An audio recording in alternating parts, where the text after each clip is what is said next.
Alright, let's go! For today's video, magluluto tayo ng baby octopus. Baby as in maliliit, parang ganyan. At ang gagawin natin, kinilaw. Alright.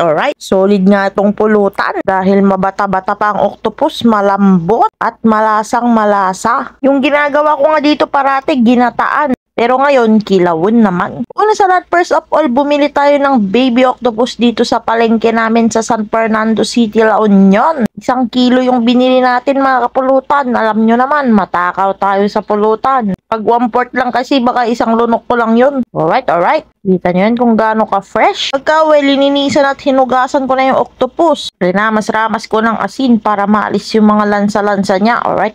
Then nagpakulo tayo ng Sprite. Pag kumukulo na ngayong Sprite, ilalagay na natin yung mga octopus. At nag-experiment pa nga si Darling, sinawsaw niya yung isang peraso. Kabil mo na amin, boy! Yun oh, mga 30 seconds lang natin ito dinip sa Sprite mga kapulutan. Then tinurn off na natin yung heat para hindi ma-overcook. Konting mekos-mekos lang. Napakasolid niyang baby octopus natin na yan mga kapulutan. Kahit ihaw mo yan, tapos sausaw mo sa suka, pwede na.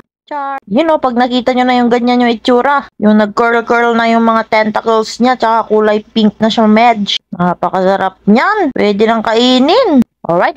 I-drain lang natin ito maigi para hindi magtubig mamaya mga kapulutan. Then hihiwain na natin yung octopus ng pulutan size. Yung saktong-sakto lang, hindi masyadong maliit, hindi masyadong malaki. Inalis na nga yung ngipin dyan mga kapulutan kasi hindi maalis kaninang nililinisan. Kaya dito na lang natin lilinisan. Alright.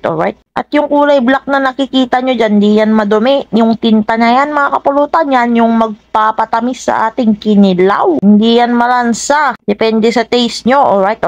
Solid yan mga kapulutan. Pinaghiwa ko na nga dyan si Darling. Nakakaitim kasi ito ng mga kuko. Baka ngumisit yung kuko ko, nakakaya naman. Alright.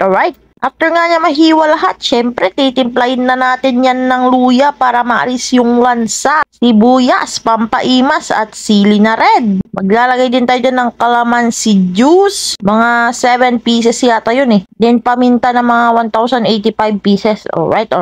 Mag-add rin tayo dyan ng konting salt. DNMSG, yun lang yung pinaglagyan ko. Saka ako minekos insan. Solid yung ating kinilaw. Sabi nga ni Darling, di niya makiwar ng kutsara. Sabi ko, kamayin mo na, boy. Yun o, kinamay-kamay na niya. Renamas-ramas na niya ng may kasamang pagmamahal. Saka kumuha at tinikman ng kanyang ginawang kilawon na baby octopus. Alright.